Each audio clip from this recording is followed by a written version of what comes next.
Ada beberapa macam bentuk kerjasama yang dilakukan oleh perusahaan,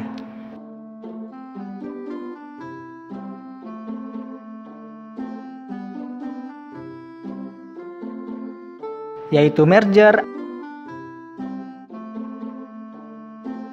akuisisi,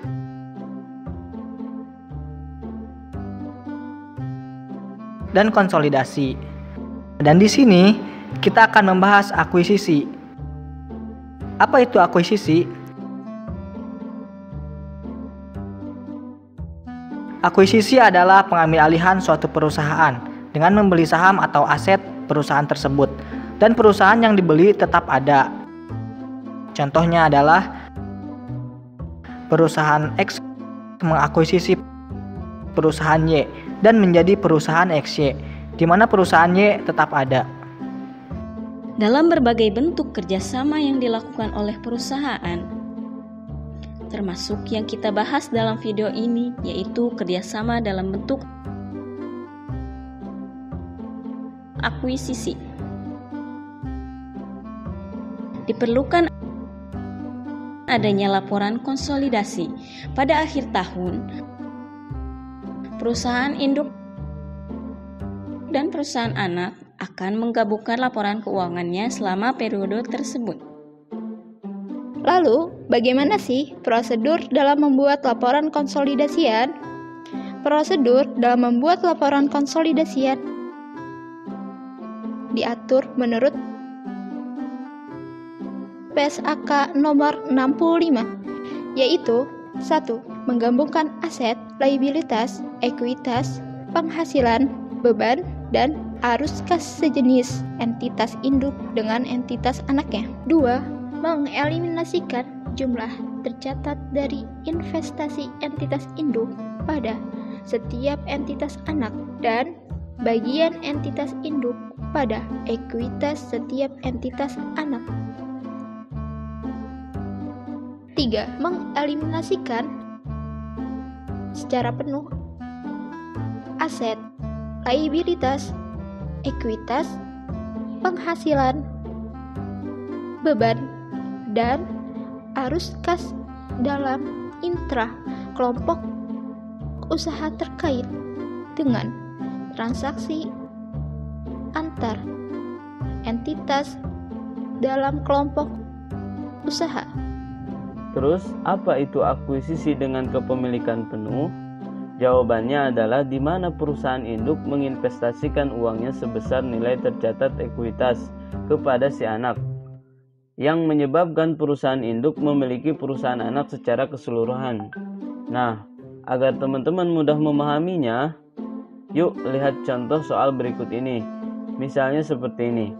Pada tahun 2015, PT Upin Ipin membeli 100% saham PT Memei seharga 1.200.000.000. Dari seluruh nilai tercatat ekuitas PT Memei yang sebesar 1.200.000.000, kasus tersebut dapat digambarkan sebagai berikut. Pada saat dilakukan akuisisi, diketahui bahwa nilai akuisisi dan nilai wajar dari aset dan liabilitas PT Memei adalah sama dengan nilai tercatat, yaitu 1.200.000.000. Terdiri dari saham biasa 800 juta dan saldo laba sebesar 400 juta. Bagaimanakah jurnal pengakuan dan eliminasinya?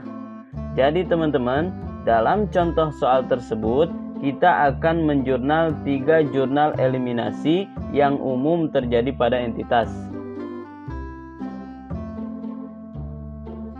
Pertama, kita akan mengakui investasi tersebut dan kemudian mengeliminasinya berdasarkan data yang ada pada soal. Maka kita akan menjurnal saat pengakuan awal ketika melakukan pembelian saham di PT Memei. Jurnalnya adalah investasi PT Memei pada kas sebesar 1.200.000.000.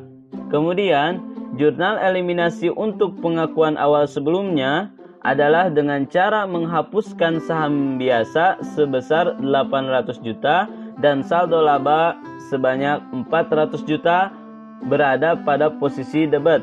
Sedangkan investasi sebesar 1.200.000.000 berada pada posisi kredit.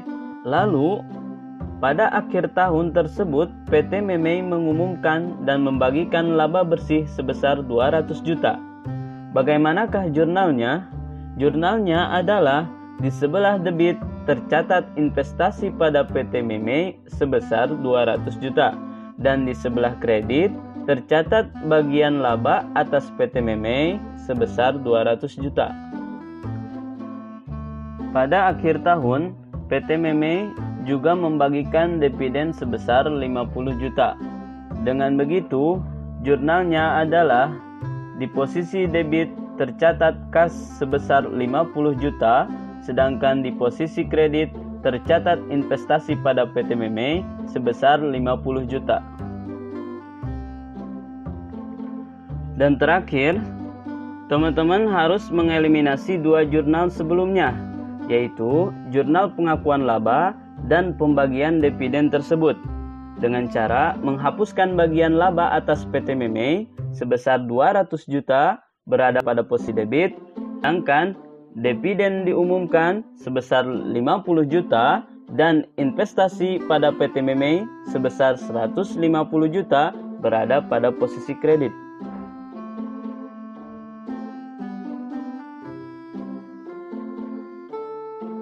Cukup sekian video dari kami. Terima kasih buat teman-teman yang sudah nonton dari awal sampai akhir. Jangan lupa like, komen, dan subscribe, plus share ke teman-teman kalian supaya lebih mengerti tentang akuntansi keuangan lanjutan ini. Terima kasih.